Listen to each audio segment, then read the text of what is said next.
we came into Savannah, we're getting booed. Everyone said we should be thrown out of town. We only sold 2 tickets in our first few months. I don't blame them. It was minor league baseball. They failed for 90 years. No one came to the games. We ran out of money. We were done. Oh my goodness. All right, what are we going to do to create attention? We had to name the team contest. Every team does that, but they usually pick the one that everyone wants. We did not do that. Finally, we saw this one suggestion, just one out of thousands, from a 62-year-old nurse. He started with $1.8 million in debt and a dream that everyone laughed at. But Jesse Cole refused to quit. Jesse turned the Savannah Bananas into a cultural phenomenon, redefining entertainment and proving that joy, creativity, and courage can change the game forever. Every time you do something you've never done before, you're going to fail. It was brutal. But you have to be willing to get through the messy to get to the great. How would you describe what makes you a successful entrepreneur?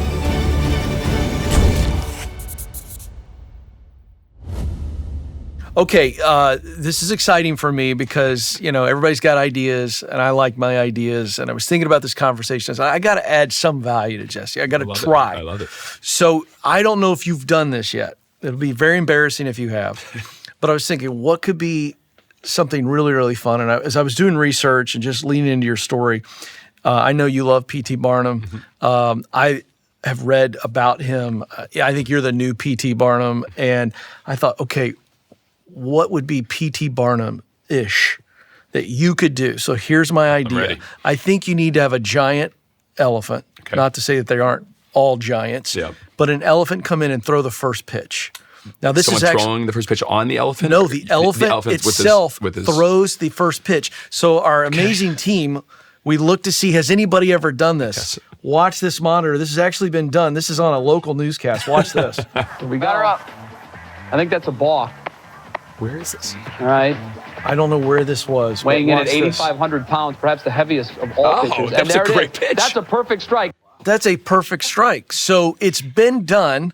Now I lay it in your capable hands, and this is my idea. If it gets pulled off, the crowd would go nuts. Yeah. Dare I say bananas? Yes. If this elephant came out and threw the first pitch. So you don't even have to respond if you don't want to, but there's my genius idea. Okay. What do you think? I love it in the way of yes-anding. I want to yes-and that. Yes. I am worried about some of the PETA, some of the things, remember the animals had to leave the circus a few years ago. That helped shut down the circus. Now they're back. Okay. So I am a little concerned in that, but I've always wanted to have a player ride a bull out of the bullpen. So I've wanted to involve animals in many ways. Okay. So the elephant makes a lot of sense. It does, doesn't it? A lot of sense. And if that one could do it, that was a long time ago, as you could tell. Yeah, so Laura, we don't know if Laura's still with us. Yes.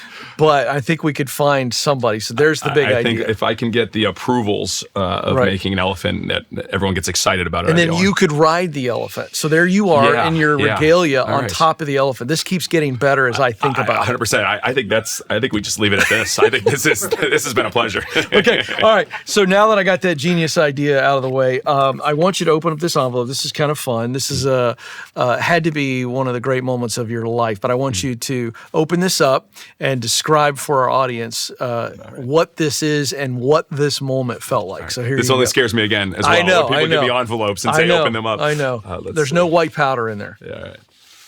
Right. Yes.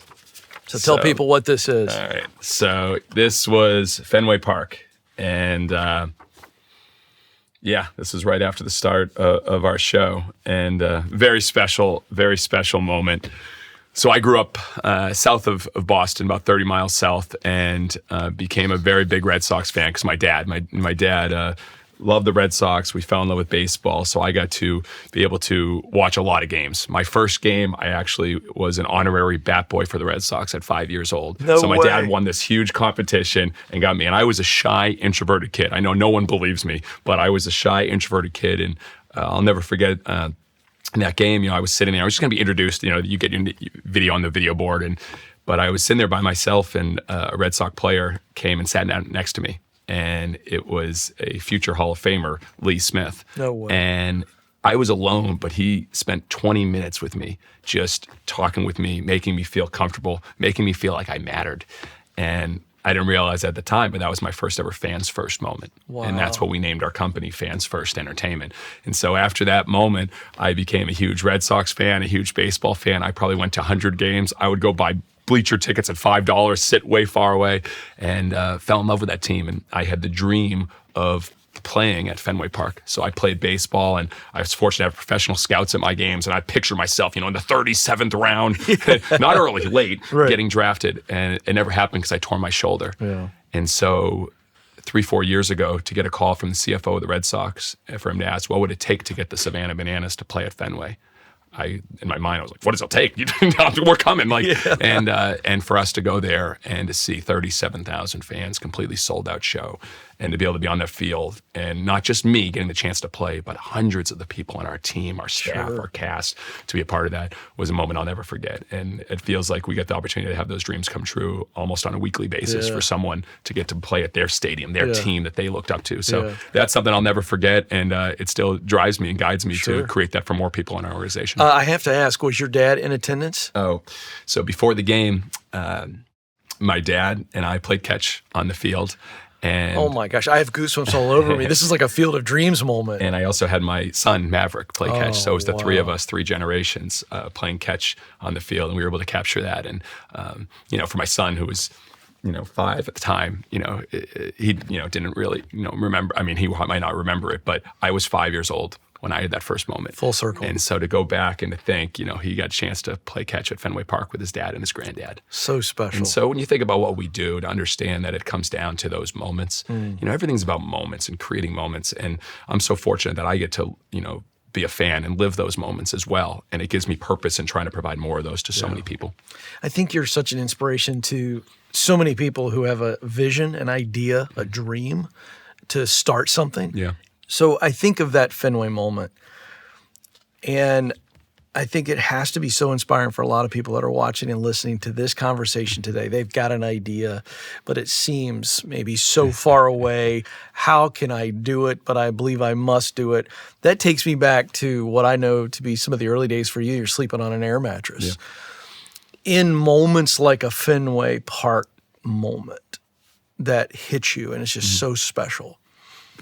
If you go back to those early days of sleeping on an air mattress with a big idea, and maybe you had a lot of doubt. We know imposter syndrome was one of the biggest search terms on Google when people are thinking about entrepreneurial ventures. Take us back to the air mattress and what's going on in your head and your heart in those early days. Yeah. Well, it's all perspective.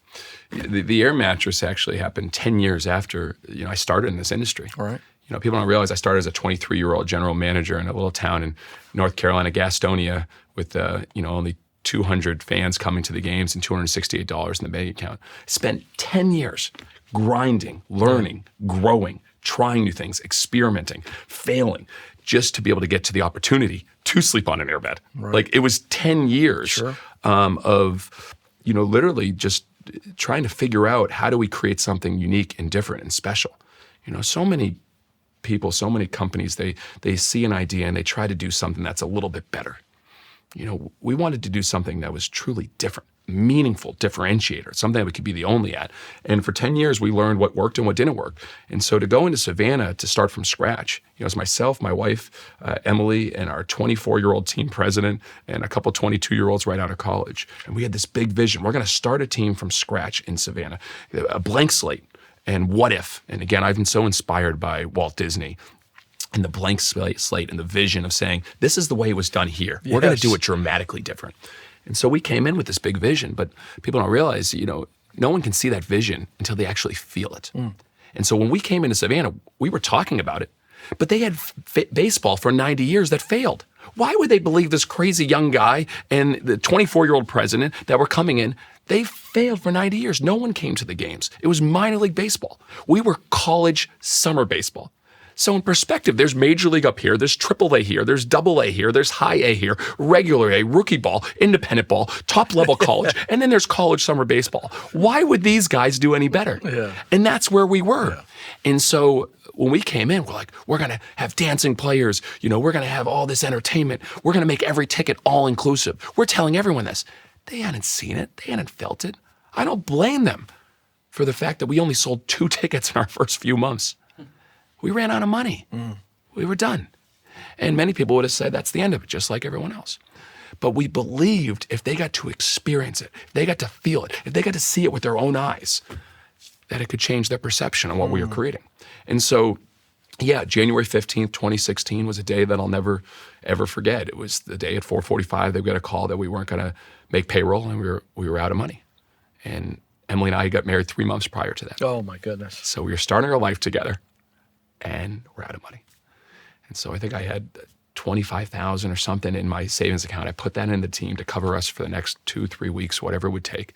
Emily said, Jesse, we have to sell our house. So we sold our house. We emptied our savings account. We found an absolute dump that was on the market for 3 years. They didn't want it. Like we didn't have to put anything down. Like it was an old garage that they turned into a studio apartment.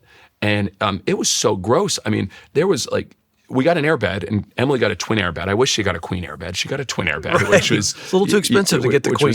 Which is tiny. I mean, there were cockroaches. Oh. We had to sleep with our socks on, which I know that's you don't sleep with your socks. That's crazy, all right? So we're sleeping with our socks on because it's so dirty. Yeah. And you just couldn't clean it because it was an old garage. And we had $30 a week to grocery shop. So it was 42 meals for the two of us for a week. We're not eating real food. We'd splurge once a week and we'd do Taco Bell, the dollar menu. That was a big day for us. Yeah. And that's where we were. But what was going through my mind wasn't, oh, look at where we are. How do we get to this situation? It's, what are we going to do next? What are we going to do tomorrow? What are we going to do today? What can we do to make this better? And so it really wasn't focusing on where we were or what went wrong. It was, what can you do? Let's take that first step. What we believe, and I tell our team, it's like, get to that next at bat. I don't care what you did in that last at bat. Get to your next at bat. So we had to get to that next day. We had to get to opening day. And when we sold out opening day, because people were, I don't know, they're expecting us to fail, every ticket was all inclusive. So we said, that's a friction point. Start from scratch. So how much time was it between the moment you're describing in that garage to opening January day? 15th, June 2nd. Okay, so that many months, about 6 months. Yes. You're just scrambling, which is brutal, hustling. but it's so short term. Yeah. So many people think that's like the end of the world. Yeah. You guys didn't quit. It was a tough season. Yeah. We've all had tough seasons. Yeah. Get to that next at bat. You're here today and you get a lot of the attention, and rightfully so, but I'm struck by the fact that your wife is amazing. That's an understatement.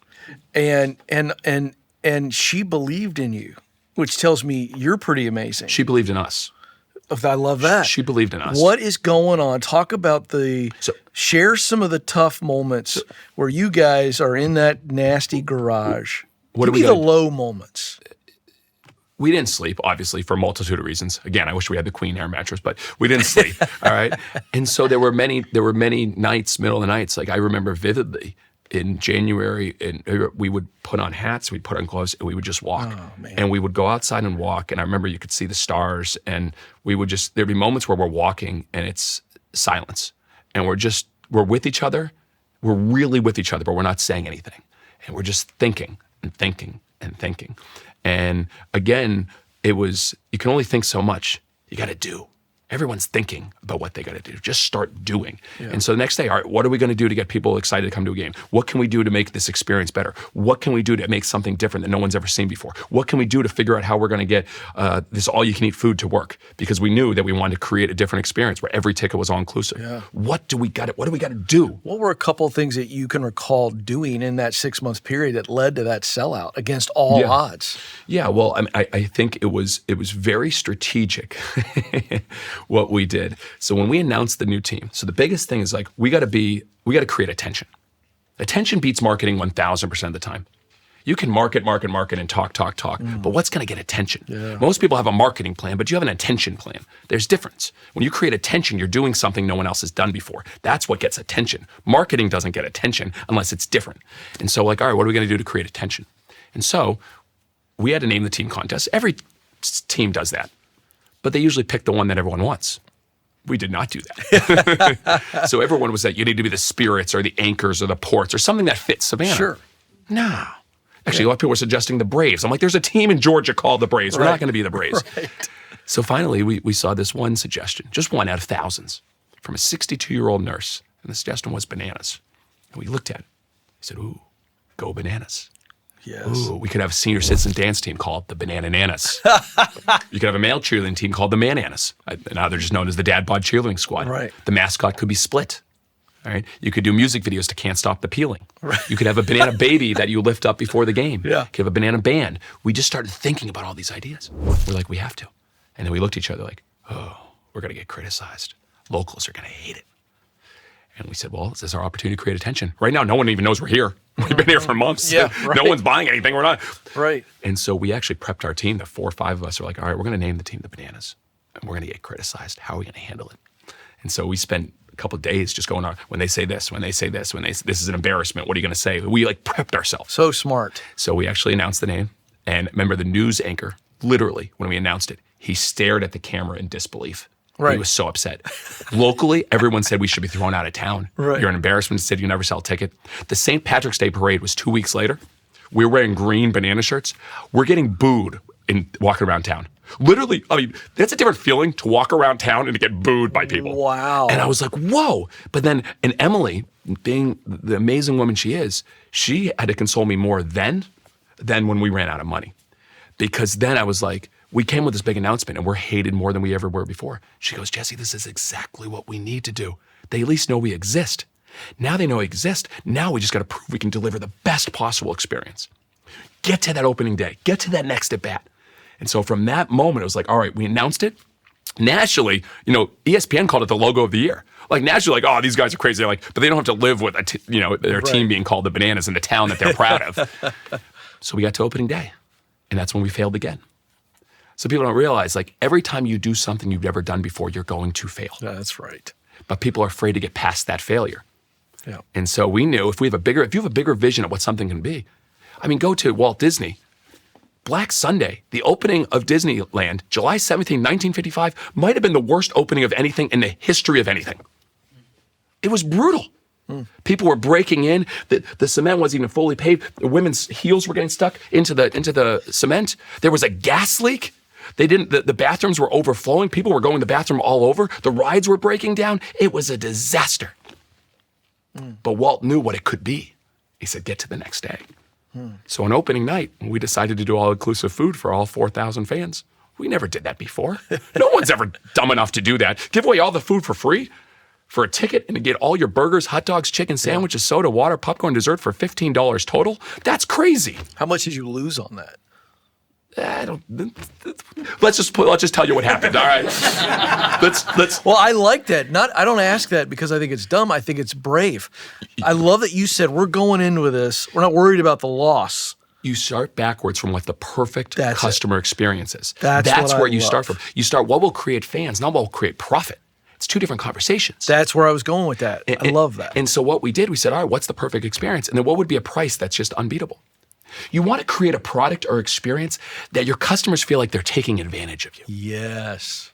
Right. And so we said, all right, if we create $15 ticket that includes all your burgers, hot dogs, chicken sandwiches, soda, water, popcorn, dessert all night, not just for an hour, all night, would that be a great product? And then we put on the show. Sure. So we did it. We sold it out. People were like, what's going to happen? Brilliant. And we were wearing green uniforms because we weren't quite ripe. So the Bananas. And I'll tell you, Ken, we played terrible. But they watched as the players went into the crowd and delivered roses to little girls. They watched as we had the banana baby. They watched as the banana nanas danced. And we won the show. Yeah. But boy, did we fail the operation. Right. We didn't know we were going to go through 10,000 pieces of meat in an hour. How could you know? I had no idea that they were just going to go like this with all the burgers. Have you seen people react for a free T-shirt that's ugly? To this day, you go to an NFL, NBA, people go nuts over a free T-shirt that they won't ever wear. We throw beads now. Right. And people go crazy for beads. Of course. They're beads. All right. Right. But so it was a 2 to 3 hour wait for food. Oh, I can imagine. It was brutal. Yeah. It was brutal. But you have to be willing to get through the messy to get to the great. Correct. And so that night, while the operation was tough, the show was great. People saw things they never saw before. And we just knew we had to adjust. Instead of put all the burgers and hot dogs first, put drinks first so they can put a drink in their hand as opposed to going like that. Add stanchions, add an extra spot. Try to do one at a time if you can. Set up the station. And now in Savannah, every day, same thing. They can get fed within 5 minutes at any point during the game. You got to get through the messy to get to the great. So my point is like once they saw that, once they felt it, once they experienced it, they said, all right, now how are we going to get better? And every day we get better. I looked at one of our first scripts, and we do scripts, Ken, and we're obsessed with our script. Right. Our first script had like 10 things before the game. And it was like starting at like 6:45, 7 o'clock. Like typical, you go to a minor league game, you might have a first pitch, you might have an anthem. Correct. And we were like 6:45. We had the Banana Baby, we had a performance from the Banana Band, we had some cool things. Now our show starts at 2 o'clock. We script from 2 o'clock until 7 o'clock. Then the game from 7 to 9, which is nonstop. Then we have a post-game show from 9 to 10. Then we sign autographs till the last fan leaves.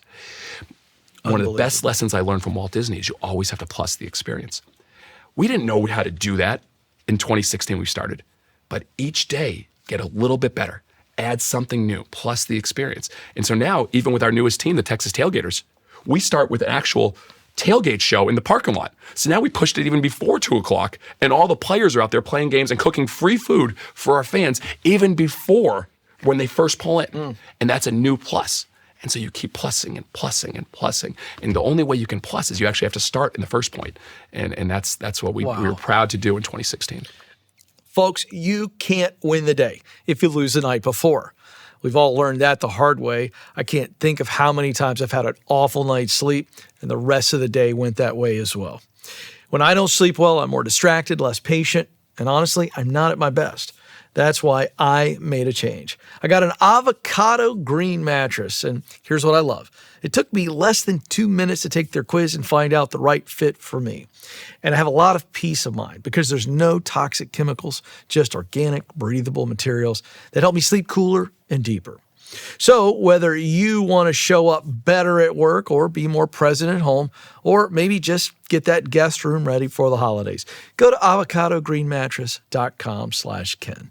Their Black Friday sale lasts all of November, and with the code KEN50, you save an extra $50 on top of 20% off site-wide. That's avocadogreenmattress.com/Ken, code KEN50. Avocado. Dream of better. What is your unique makeup? When you think about you, and I want to put your wife, Emily, there. I mean, I tell you what, I'm not sure that anybody should think too much about a big entrepreneurial venture if the spouse isn't totally bought Good luck, in. Good luck with that. That is tough. Outside of your wife being an amazing partner, your unique makeup, how would you describe what makes you a successful entrepreneur?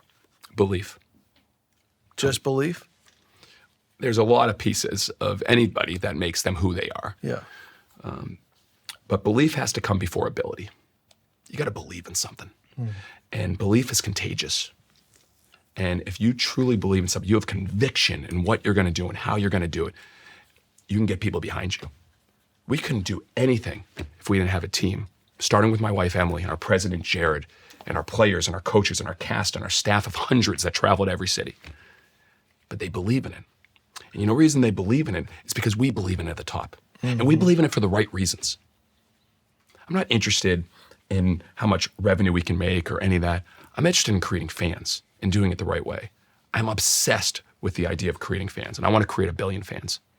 I don't care. We've been valued at $1 billion. I don't want to be $1 billion brand. I want to create 1 billion fans. And the only way we're going to do is we're focused on one fan at a time. And we create fans first moments every single night. Every week we talk about this. When we pull up to a stadium, whether it's Yankee Stadium or it's an NFL stadium, we bring our whole staff together before we start. And we talk about the fans first messages and the fan and who we are, what we stand for. We recognize people that created fans first moments the previous week. Then at the end of our show, the next day, we're playing 2 shows. We bring everyone together. We recognize, and we shout out the fans first moments. We talk about fans first. Then on Tuesday staff chat, we talk about our fans first principles. We talk more about fans first. We believe the reason we are here is because of our fans and what we do for them and how we make them feel. And so that's all we talk about. We believe in it. And when I wrote down 5 years ago, we're going to sell out Fenway Park, I believed in it. And I told people. When I told them we're going to sell out NFL stadiums, I said, we're going to do it. Because here's why. Because we're doing it for the right reasons. We're going to create a fan experience that's truly special. We're going to get up in that upper deck in the nosebleeds and create an experience that people have never felt in the upper deck before. That's amazing. And when you spread that and you share that, when we had our first Major League Stadium in Houston, we took all 200 of our staff up to the furthest seats away in the upper deck. And we said, people saying we're getting too big for our britches. We're not going to be successful because we're not an intimate show anymore. I go, the reason we're here is going to be focused on one fan at a time. We're going to do the same thing here in this upper deck. What is the reaction of those fans up in the upper level when you went up there? They're surprised. I go up there every game. Me personally, I spend 2 innings there up every game. But think about this. That first game in Houston, our head coach, right after that talk, he started writing thank you letters and signing them and putting them in different seats in the upper deck all the way around. So when a fan shows up, Not only will they see a player later, a cast member, they're getting a personalized letter from our head coach thanking them for being with us. It's the examples. We didn't tell our coach to do that. Everyone's challenged every day to create a unique fans first moment, do something they haven't done before. How many people would you guess those fans in the upper deck, when you go up there, whether the first time you all did it or now you do it every time, and you're up there in the nosebleeds, how many people would you guess that they tell in that following week about that? I'm sure a lot, and I'm sure when I go up there now, it's a fun reaction. They all start yelling. There's cameras up, and again, I think that's what marketing is, and to an extent, it's create a remarkable experience. Don't focus on what you say, focus on what you do. Mm-hmm. We tell every night, win the upper deck. Do for one what you wish you could do for many, and we'll bring people from upper deck right down to the dugout. I remember a fan. We were in Cincinnati, we were playing at the Cincinnati Red Stadium, and a gentleman comes up to me and he said, this is our first show. Thank you so much, but we got standing room only, but it's really tough to see. My kids are small and we're up here. And I go, all right, come with me. They're like, where? I go, we're going to the dugout. We got to go now because I'm on the field in about a half inning.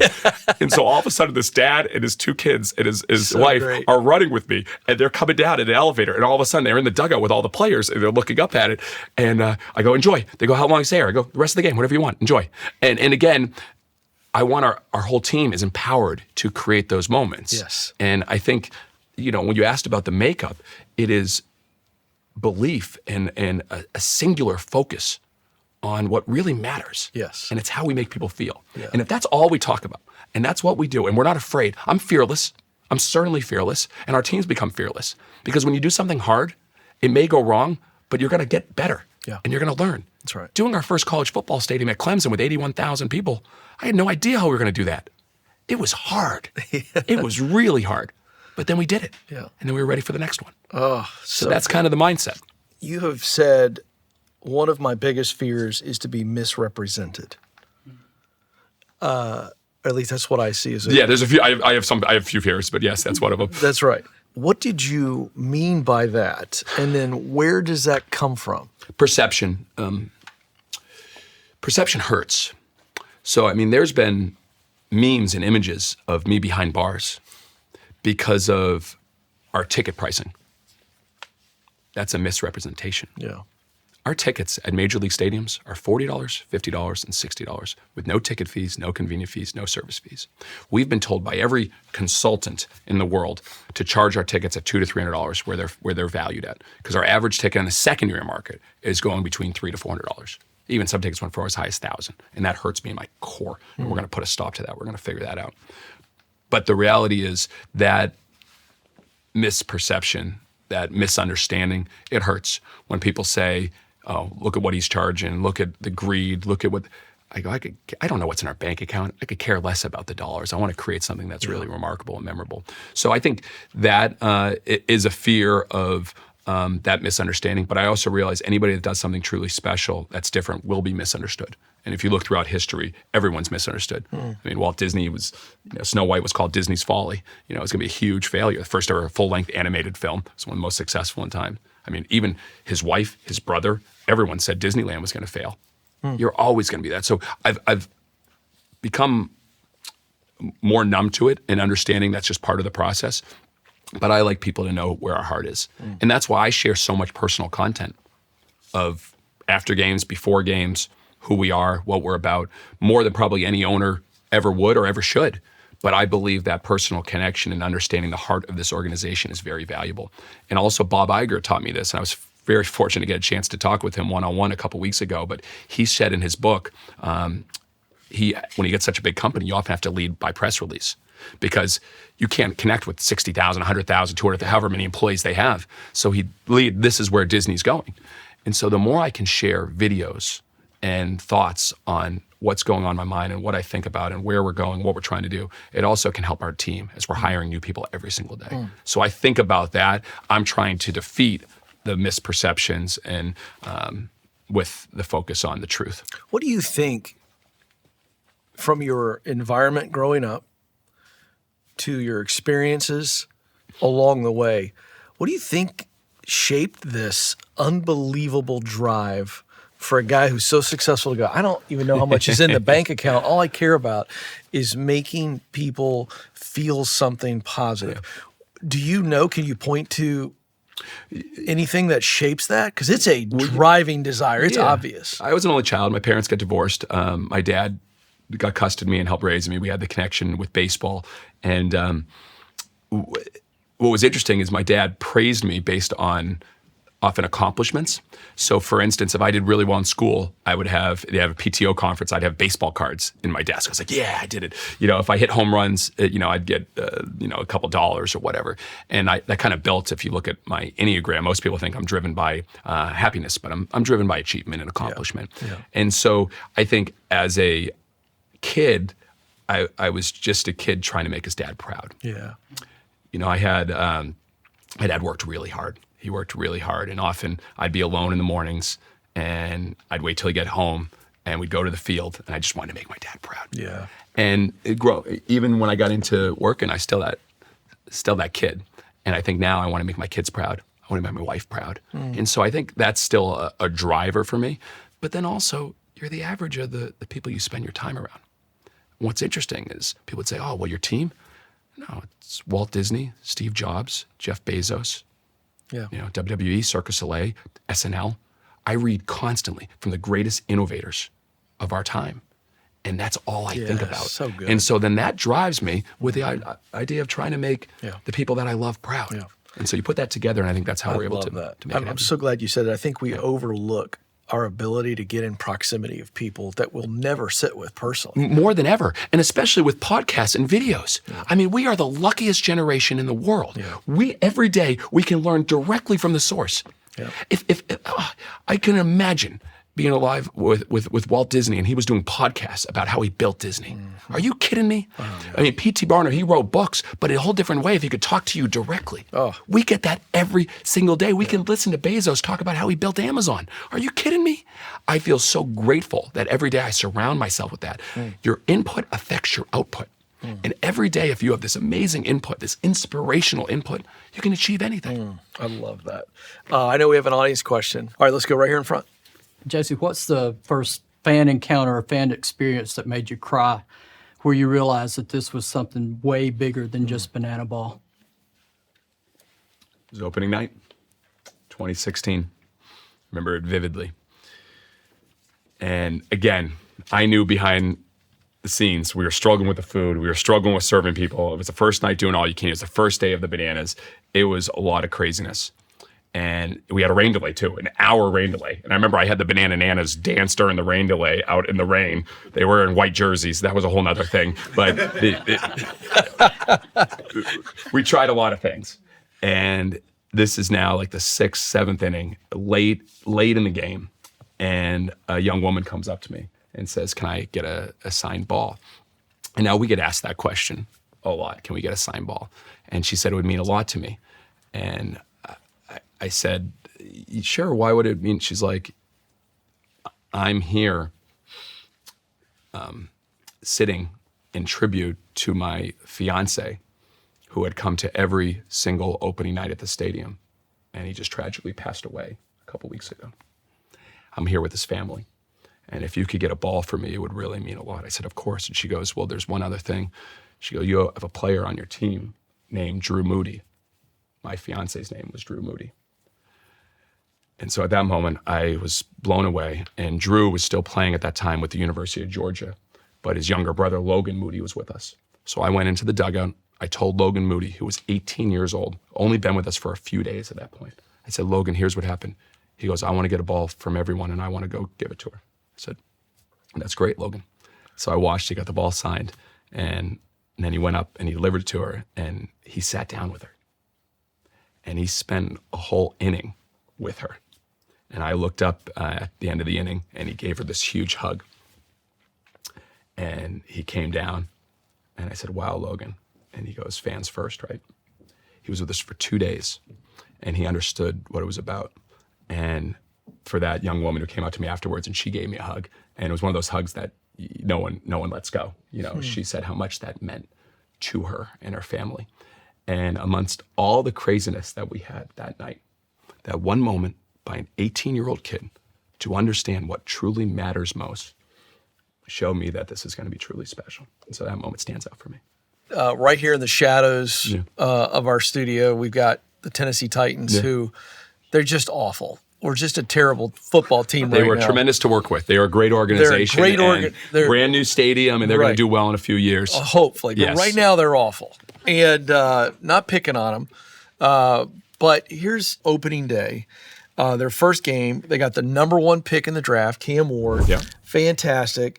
And it was just, look at this. You got empty seats everywhere. And this is the beginning of a new era. Now, I just throw that up there, not picking on the Titans, right? If you were going to make the NFL more exciting, and Roger Goodell comes to you and he goes, all right. He would never do that, by the way. I know, but this is my show, and I get to ask I get to ask a what if. What would you do to make an opening day like that? We got the number 1 draft pick. What would be a couple things that you would do that would blow that Tennessee Titan crowd away? The way Walt Disney would look at it is you focus on what you can control. The challenge when you have the NFL, MLB, NBA, it's all based on the success of the team. And so everything, even their bottom line's often getting to the playoffs, going to that. What Walt said, I'm going to focus on controlling the variables. When you first walk in, I'm only going to have one entrance. Every other amusement park had multiple entrances. I'm going to control the music. I'm going to control what you smell. I'm going to control the parking lot. I'm going to control when you first come through that little tunnel, the first thing that you see. And then you're going to see the big castle. I'm going to control the feelings. The music is changing from you go out there. Everything I'm going to control. I'm not going to have the regular amusement rides like everyone else. I'm going to have custom theme rides so you feel something different. So the question is, again, how do you want to control the experience? And so you set the tone well before the game starts. And so one of the lessons that we've learned is that, when we send out an email, what to expect when expecting, then we send a playlist of music to listen to on the way to the game. And then we set the tone out in the parking lot where, again, we do a rope drop, just like Disney. At 2:00, we have all of our characters out there. We sing a song. We do a big open. The players are the first ones greeting you. Imagine if all of a sudden they open up applause out in front of the stadium, and you got Cam Ward and the players greeting all the fans, welcoming them, saying, you know what, this is a new era. We're not just going to be out here and try to compete. We're going to be fans first. And then you set the tone there. We do a march. We have all of our players and cast march through the crowd. I think and here at the Titan Stadium, we had about 15 to 20,000 people out in front 3 hours before the game. And we marched through them, and we high-five every single one. Because what we realize is this is who we're playing for. People waited 2-3 years to get on a list to be able to get to come to a game. We're going to make sure we feel that. Wow. And then we do a big performance. And at literally 4:30, 3 hours before the game almost, we do streamers and we do a big opening. You set the tone.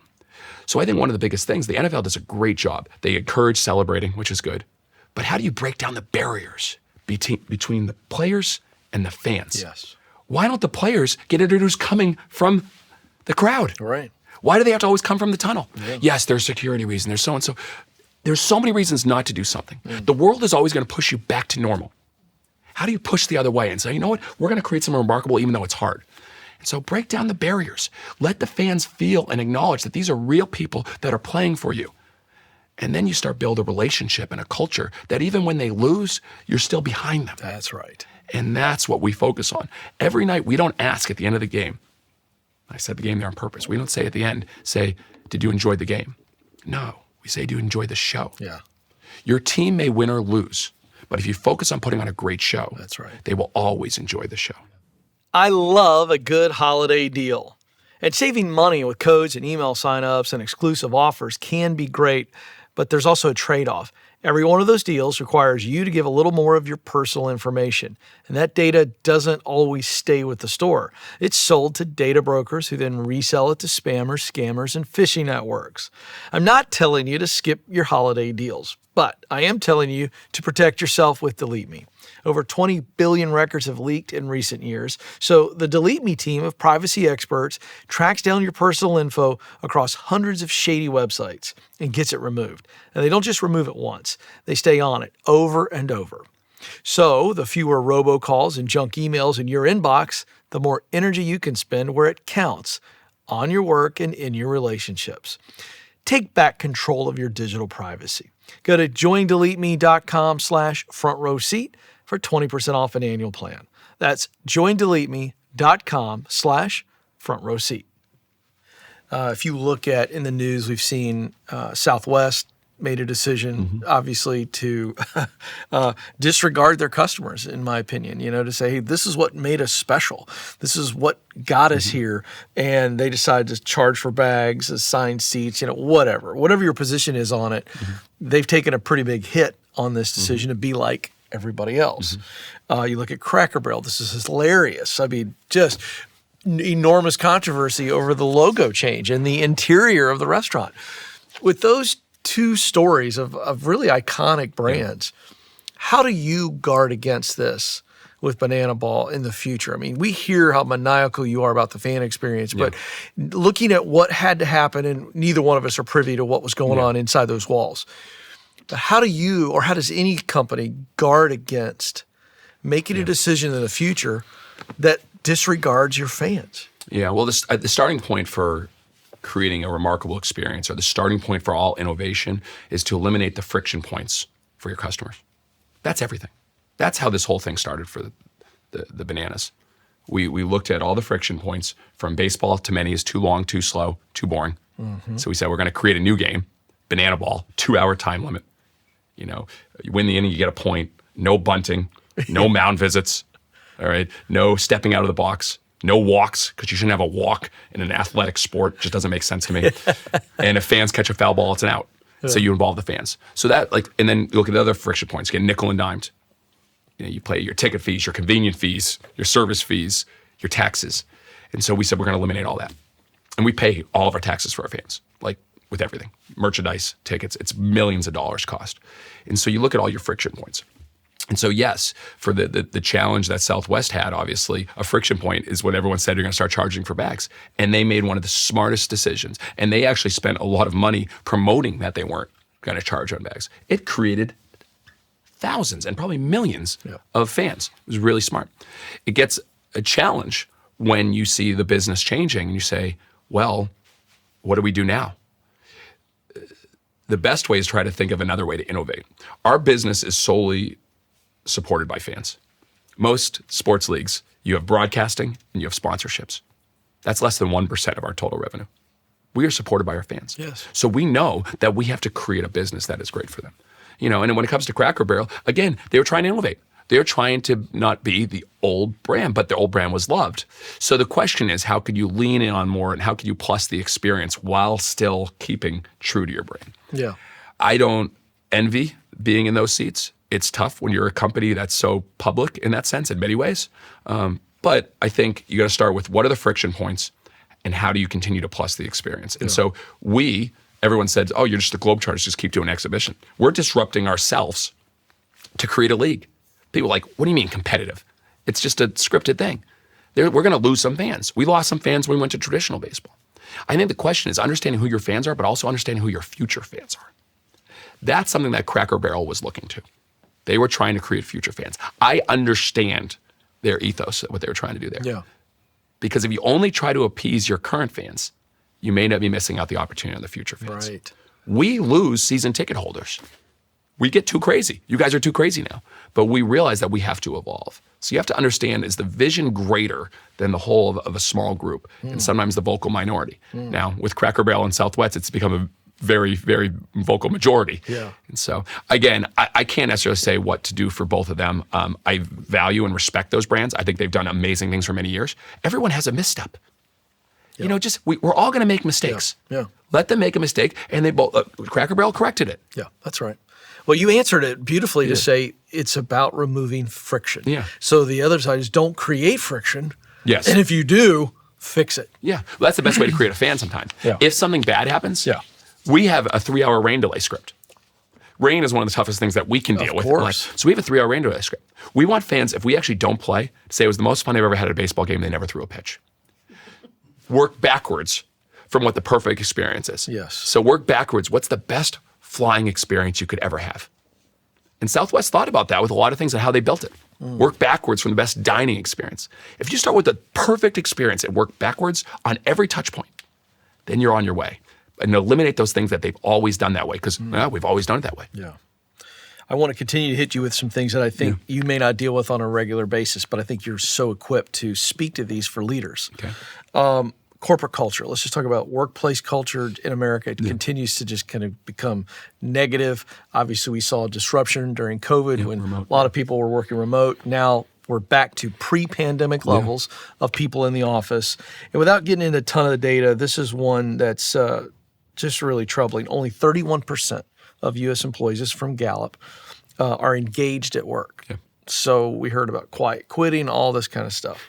It's become a leadership nightmare. This is something that you had said, if you haven't earned, you're talking about the employees, your team members, if you haven't earned their enthusiasm, their devotion, their fanaticism, they'll move on to something bigger, better, more exciting, and more relevant. What is working in your organization to keep everybody engaged that other people, leaders, managers can learn from? Well, we're learning every day, and as we're growing at rapid speeds, I remember for the first 5, 6, 7 years, it was like 10 of us. Now we have hundreds. Yeah. And anytime you go through that, you got to think about, what are the things that we're doing constantly for our biggest fans? The name of the company is Fans First Entertainment. Mm-hmm. But who are our biggest fans? Who are the people that show up, at 8 a.m., 7 a.m. on a weekend and work till 1 a.m. and then do the same thing with energy the next morning? Who are the people that are constantly thinking about how do we create an experience for our fans? And so we obsess over that. So for instance, we haven't announced this, but we'll be announcing soon. When we look at a schedule, a sports schedule, what's the first thing people think about when a sports schedule? It's like, they're going to play all the time. You think about playing on Christmas, the NBA, now the NFL, playing on Thanksgiving. They're playing on all the biggest holidays. They play constantly. MLB from February until October. There's no weekends off. July is the biggest, summer, in the middle of the summer for baseball. It's huge. We're about to announce we're giving 2 complete weekends off back to back, which is crazy. It's millions of dollars we're leaving on the table that we know we could sell out stadiums. Mm-hmm. But what's best for our people? To be with their families, to recharge. We have 0 games on Monday, Tuesday, Wednesday, no matter what. Just like Chick-fil-A's closed on Sunday. Yeah. That's crazy. We are literally 3 days a week, we will never have a game, ever. That's a non-negotiable. What's best for your team? What's best for your people? What we do is hard. We travel to a different part of the country, soon at some point international. Yeah. We come back, it's tiring. And so you think about those. First, make sure what matters most. My wife and I, we have 3 kids. And we want to show that we can do this and keep a family as strong as possible. If we can do it for ourselves, and then also all of our team that's now having kids, getting married, our younger team is growing, how can we figure that out? We got to prove we can do it ourselves. How can we have families come on the road? We take care of their hotels. We create an experience for them.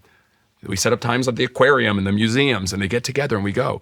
That's important to us. So what are your values? What matters most? And then how do you surprise and take care of your team?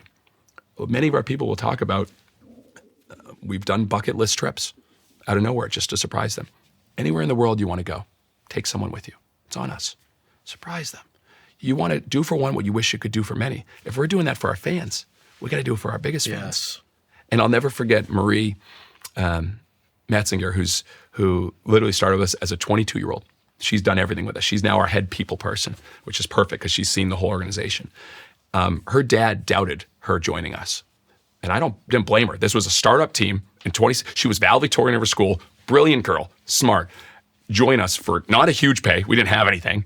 And he's like, what are you doing? You could do this. And she's like, I believe in this. And we struggled. Within a few months, her dad's like, look what's happening. And then finally we started selling out games, started to have success. And after she took on a new role and started hiring people and taking over and bringing on great people, on her anniversary of joining us, we surprised her with her bucket list trip was to Ireland, and she took her dad. Oh, wow. And so to think about that, she got to experience a week with her dad because of something that we built together. Yeah. And she believed in it. Yeah. Now her dad believes in it very much so. You want to talk about building loyalty. Everything you just ticked off, that takes care of the engagement issue. Yeah. I love that. Yeah, well, I mean, engagement, just create an experience that's also great for your people. Just, when they first show up, their first day. Right. When we have our interns show up, our whole entire staff comes up and we have a huge celebration and surprise them. And we know what their favorite snacks are, their favorite drinks. We ask these questions on very early. So at their desk, you better believe they have their favorite things with. or they have a thank you letter from all of us. And like those little touches really go a long way, and it's important. Well, it's super important because it would eventually get out if what you were doing behind the scenes with your team wasn't congruent with what you do for the fans. Well, look at some of the your biggest companies, values are synonymous. Okay, one more envelope, a little surprise, and it's perfect coming off of this conversation. All right, let's see it. I want you to tell people what this is. All right, what do we got here?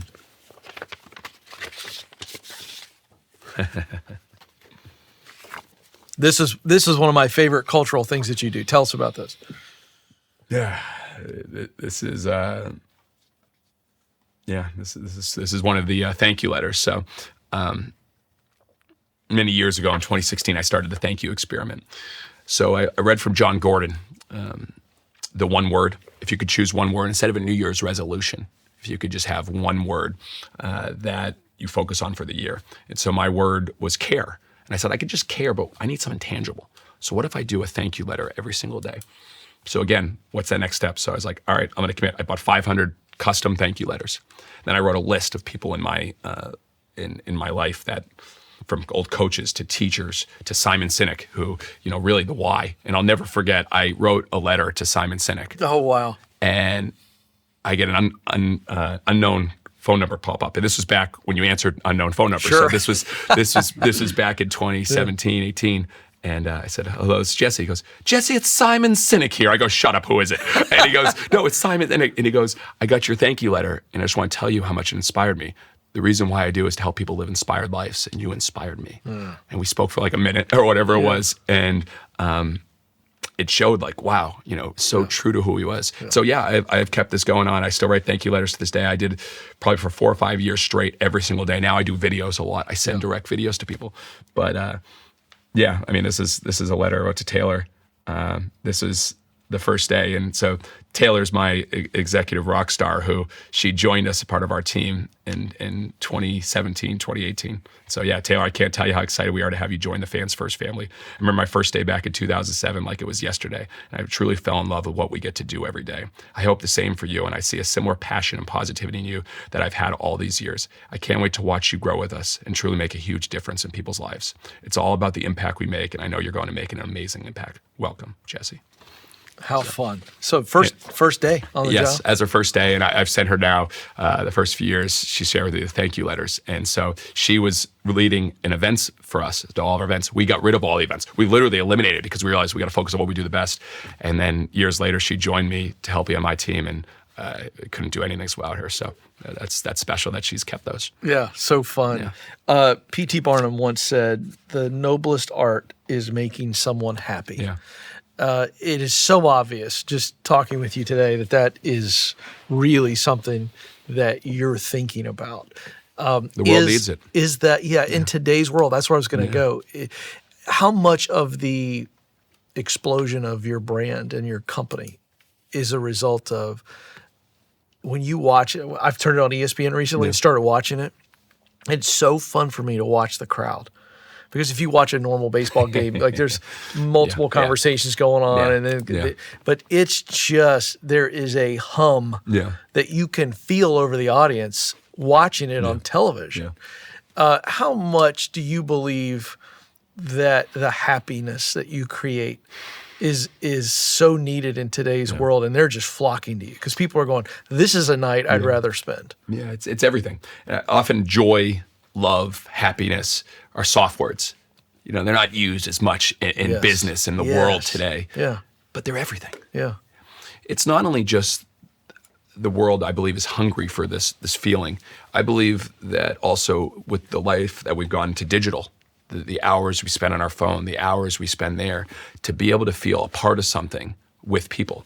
It's all about bringing people together. Yeah. And so when I watch, it's really special. At the end of each night, we have our finale, which, by the way, is a funny story because after one of our games a few years ago, we finished. It was a walk-off hit, literally a big walk-off hit. Everyone's celebrating, and the fans aren't leaving. Like, they just wouldn't leave. Right. So I turned to our director of entertainment. I go, we need a finale. Like, they need to know. Like, we need to do a full performance and a bow and say thank you. And so by the next week, we built a whole performance to the greatest show, did a whole dance. We thanked them. We do confetti. And so after our finale, we bring our teams in and we thank them. And Bill Leroy has been with us many years now as our captain. he gets up and he talks about it. The whole stadium, no one's left. It's amazing. It's amazing. Hours after they were there at 2:00. This is at 9:00.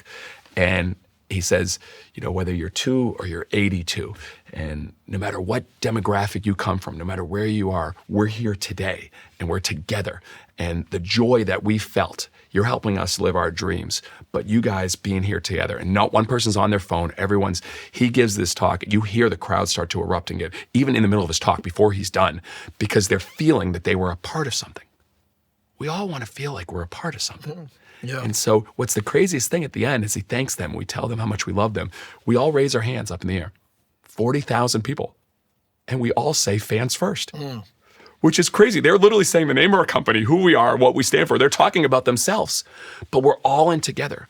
And what if you always put your fans first? What if you realize who are your biggest fans?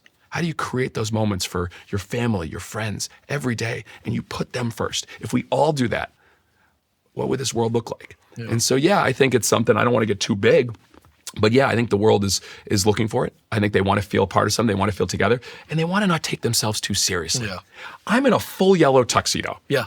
If the owner is in a full yellow tuxedo, and during the game, every game, I throw out Dolce and Banana underwear, which we actually have Dolce and Banana underwear. Yeah. If I'm throwing that in the crowd, and we have bananas, huge, big guys that are wearing cheerleading outfits, and they're dancing all game, why can't we all not take ourselves too seriously? Let loose, have fun, feel a part of something. Yeah. And I think we're proud to deliver that. And it's not for everyone, but I'll tell you, every night we feel the love, and we're going to keep spreading it. Yeah. What I love about what you're doing is you don't have to be a baseball fan to come and enjoy that evening. We're not for baseball fans. Yeah, I know. Yeah. And I love that. That's so great. How do you protect yourself, your physical health, relationship health? It's hard. Spiritual health. Yeah, you're going. What are you doing to make sure you don't flame out? Yeah. I pride ourselves in our organization to be the fastest learning organization in sports. And the only way you become the fastest learning is you do more, you try more, you experiment more. That's the same with my personal life, with my wife, with my kids. We started homeschooling this past year, trying to figure that out. And when I think on how do we do that, everyone says about follow your passion. Follow your energy. What gives you energy? And it was a few years ago that this came to me, and I said, the days that I'm just done, we all have them. At the end of the day, it's like, I'm done. Just give me a second. I'm done. And I realized, I did an audit. I said, what was I doing those days?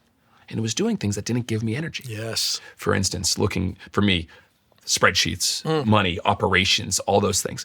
It didn't give me energy. So I said, all right, well, what does give me energy? And I created three things that I realized it's my buckets. It's create, share, and grow. If I'm creating, come up with new ideas, creating something new, if I'm sharing with you right now, if I'm sharing to our team, I'm sharing who we are, what we stand for, what I believe in. If I'm growing, if I'm learning, like I shared before, listening to your podcast, listening to people that can really help me learn, I'm on top of the world. Mm-hmm. If I'm out on the field, we're creating something new. We're sharing. I'm on front of the players and the fans, and we're growing because we just did something we've never done before. You can give me a mic at the end of the night at 11:30 at midnight, and I'm on top of the world.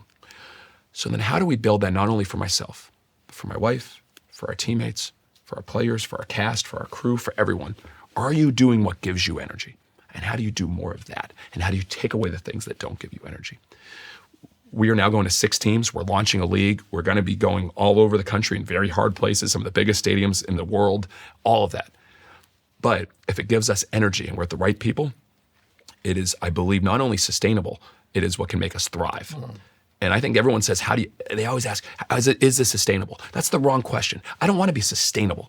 I want our people to thrive. I want our team to thrive. I want to thrive. I want my kids to thrive. I want all of us to thrive. And the only way you do that is you got to be doing things that truly give you energy and fire you up. And luckily we've been fortunate to be doing that on that trajectory. What does relaxing look like for you? Oh, I'm a dad. I spend a lot of time in our backyard with the kids, and we have a turf back there. And Maverick, which he likes to be known as Mav Trick now, because he's doing all the trick plays. So he's doing all the trick plays like our our players.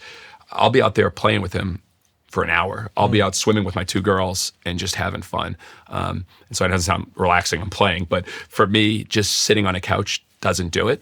I like to be doing things and activities, and so for me, being home with the kids, just having fun. That is great for me. Before I let you go, I want to ask this because I think you've touched a little bit about on this topic, but I want to put you on the spot here for a takeaway for folks. What advice would you give people to deal with the tension between ideation and execution? So I'm thinking like small business, medium-sized business, doesn't matter what the industry is. Yeah. You're a creative. Yeah. And I would love personally Yeah. to show up to one of your creative meetings and just sit on the wall and watch it. Oh, But- we'd get you involved. You better bring ideas. Oh, believe you don't get me. in the meeting unless you're believe bringing me, ideas. The elephant was just a the start. starting point for me. My team gets sick of my ideas. Come on a believe me. Tuesday. Tuesday's our full day of ideas. We learned this from Saturday Night Live. We spend I'm an in. entire Tuesday I'm doing in. ideas. But I do want to ask you, Yeah. there is a How do you tension go from? Yeah. between the ideation piece Yeah. and the execution piece. And I'm talking as I'm getting base level here of you got your creatives in an organization, you got people who automatically hear an idea and they go, "Ah," they get freaked out. And you have had to learn that tension, how to manage the tension between ideation and execution. What could you tell us? I love this because, I think you can talk and think about an idea forever. Yes. How quickly can you actually do it? And do it when you're not 100% sure if it'll work.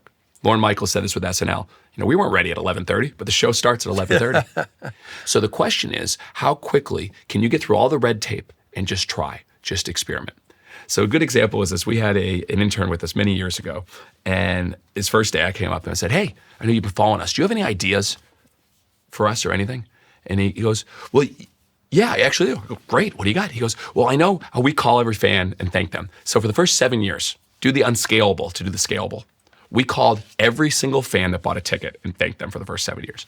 So he joined us, and usually when we have an intern join us the first day, they make thank you calls. Yeah. And he goes, "Yeah, I know how we've done thank you calls. I actually bought tickets a few years ago. I got a thank you call. It was really cool." He goes, "They're just kind of, yeah." And I go, What do you mean they're, yeah? And he goes, "Well, I think they could be more fun." And I go, "What do you have in mind?" And he goes, "Well, what if we made it like a song or a rap?" I go, "Awesome. What do you have in mind?" He goes, "Well, I had an idea. We could do kind of a rap." I was like, "Perfect. You'll do one by the end of the day." This is his first day. He goes, No. I'm kind of awkward. I can't. He said, "I'm awkward. I can't." I go, "No, perfect. You'll be Austin, the awkward bananas rapper." And he goes, "Really?" I go, "Yes. At 4:00, I'm going to come back in. You're going to make a rap to one of our fans to thank them."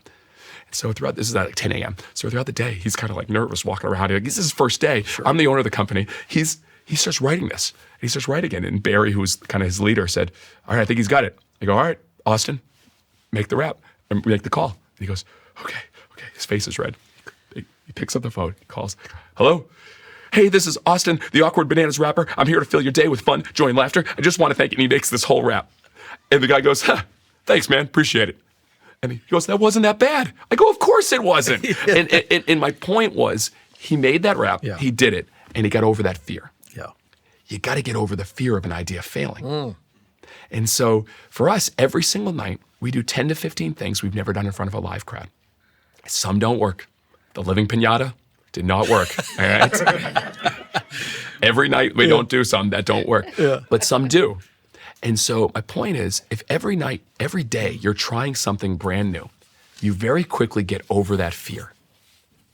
I'm a broken record, but you got to come up to bat and you got to swing hard. And the more times you come up to bat, the more times you take swings, the more success you're going to have. There's a reason why Pete Rose had more hits than anyone else in Major League Baseball. He had 14,000 at-bats. He had 2,000 more at-bats than anyone that ever played the game. He kept coming up to bat. So if you want to go from idea to execution, you got to actually start saying, we're going to execute something brand new every single day. And it might not go well. But how do you learn faster? You learn faster by doing more. And so that's our whole ethos of our organization. One of our fans' first principles are ideas are everything. Ideas are the starting point, but it's the execution that is the game changer. And even you got to not be afraid of not executing to the best ability. Our first game on ESPN, the transmission went out for the first 10 minutes. You couldn't even watch our game on ESPN. It was brutal. Our first shipment of T-shirts, we had too many N's in bananas. We literally misspelled our own name with our first shipment of T-shirts. Our first ticket launch, the whole system shut down. Our first Major League Stadium, we literally got hijacked. Our whole system shut down and open seating was a disaster. Our first all-you-can-eat game, people waited 2 hours. Every single thing we did for the first time, we struggled with. We failed at first, but we got to the next at-bat. We can't be afraid of that. You can't limit yourself by saying, what if it goes wrong? The question is, what if it goes right? Yes. And that's how you have the gold. And so every day we ask, what if it does go right? What if? And that starting with that what if is unlocks a lot of things. Oh, so good. Oh, folks, you heard Jesse talk about how he had gotten close to Walt Disney and Steve Jobs, and I love that so much. When I wrote the proximity principle, I mentioned the idea of being around people that you could never actually sit with, and today is an incredible example. So much to take away. As I wrap every conversation, I try to give you something that I took away. There's so much today, but I wrote this down and I circled it. You got to get through the messy to get to the great. That's not just a great business piece of advice. That is incredible life advice. That's relationships. That's in your physical life. That's in your mental and emotional health. You got to get through the messy to get to the great. I'm going to be applying that in every area of my life, and I challenge you to do that as well. Hey, if you enjoyed this conversation, make sure to let us know by liking and subscribing. It's how we grow. And also, if you'd like to join us in studio for a future live recording, check out the link in the show notes for up-to-date info on our guests, the dates, and the opportunities. Wow, I don't want to quit this. I'm like the fans at the end of the game that don't want to leave. But I want to say to my friends in the studio for joining us, thank you. I know you have a lot of things going on, but would you also help me thank Jesse for being with us? That was so good. So good. Appreciate it.